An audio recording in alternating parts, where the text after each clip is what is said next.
Assalamualaikum warahmatullahi wabarakatuh. Welcome back to my channel dan hari ini gue akan bahas siapakah seri terkuat yang ada di Dead Alive ya. Sebenarnya sih ini udah pernah gue upload ya dulu, cuma ini re-upload ya karena waktu itu semacam ada gerakan yang totally is illegal ya. Ya karena gerakan itu apa? Pokoknya gerakan yang tidak baik lah pokoknya yang waktu itu gue lakuin ya. Jadi gue minta maaf juga. By the way, gerakan itu juga gue lakuin di yang di video yang siapa yang bisa mengalahkan Saitama ya. Jadi gue juga minta maaf juga soal gerakan itu ya. Gue tidak ada maksud sama sekali ya. Maksudnya itu ya cuma maksudnya nggak ada maksud yang negatif ya. Maksudnya itu ya cuma mempraktekkan bagaimana Kurumi menggunakan kekuatannya ya. Gitu aja sih ya. Begitu itu saja ya guys ya. Ya bukan dong, oh iya, masa main ditutup-tutup aja ya. Kita akan masuk ke pembahasan ini dia. 3 seri terkuat yang ada di Dead Alive. Kita bahas ini dia. Yang pertama ada seri tipe S yang bernama Yoshino ya, yang memiliki Tenshin atau malaikat bernama ya Zadkiel. Sorry, tukar-tukar gua Zadkiel sama Zadkiel ya.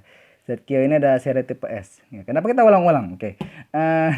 Yoshino itu merupakan anak kecil, aka Loli ya. Jadi itu ilegal. Okay. Whatever, never mind ya.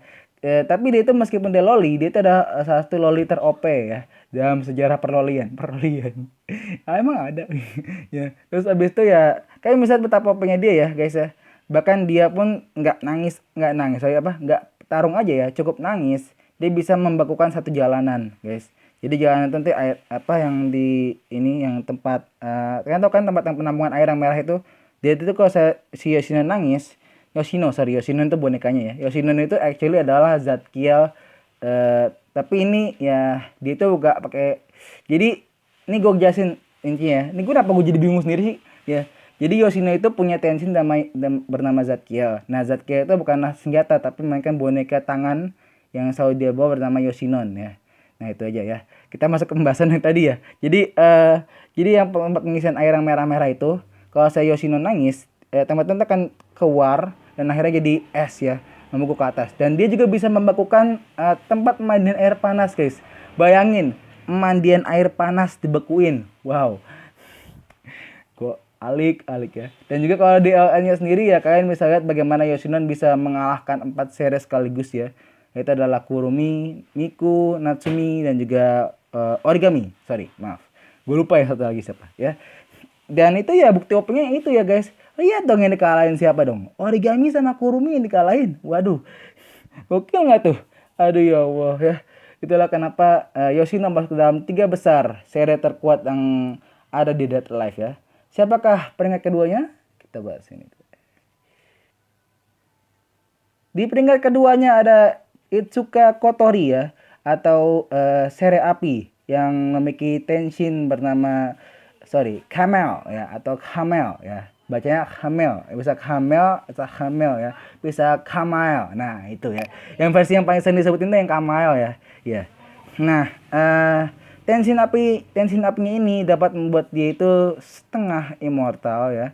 Kenapa gue bilang setengah immortal ya? Jadi dia itu punya penyembuhan ya, kemampuan penyembuhan ya. Jadi kalau saya ada kena luka tembak atau luka sayatan, dia bisa langsung sembuh dengan kayak api biru gitu, terus nanti nyembuhin tubuhnya gitu guys ya.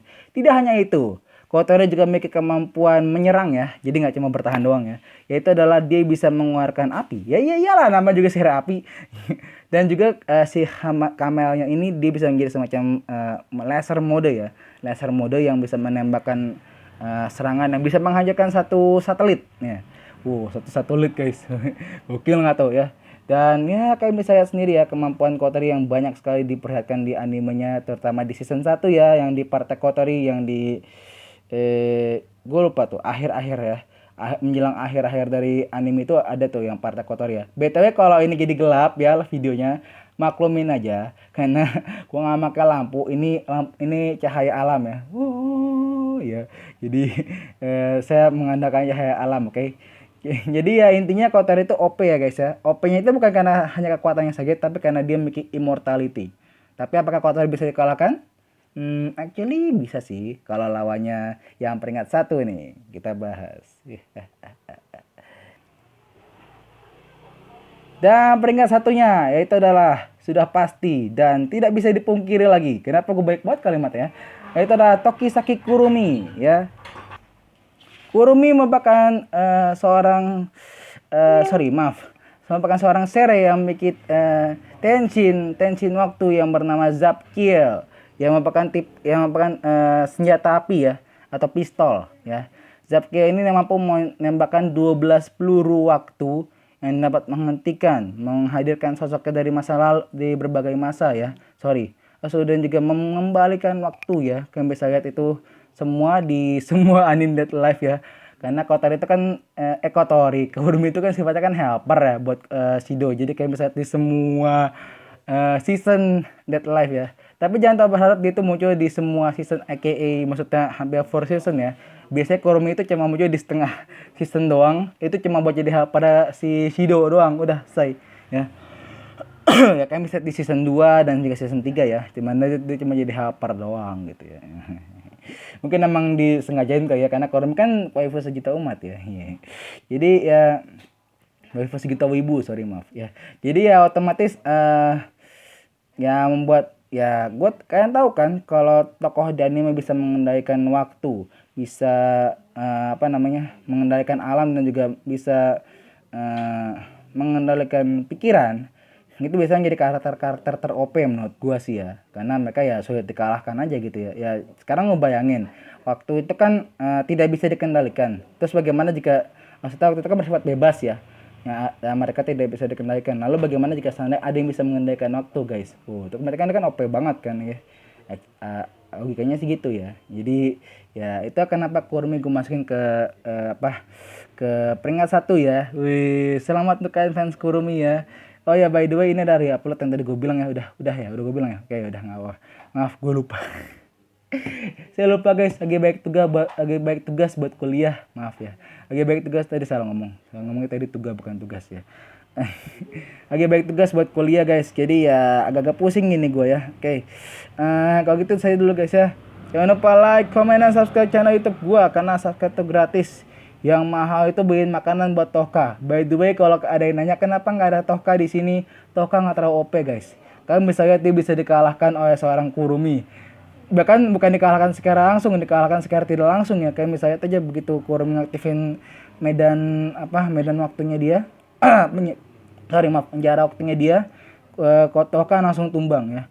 Tapi ya itu sih di animenya. Kalau di nya kayaknya udah lebih jauh sih, karena kabarnya AA-nya udah mau habis ya guys ya. Ada volume terakhir ya, volume ke-22 kalau nggak salah.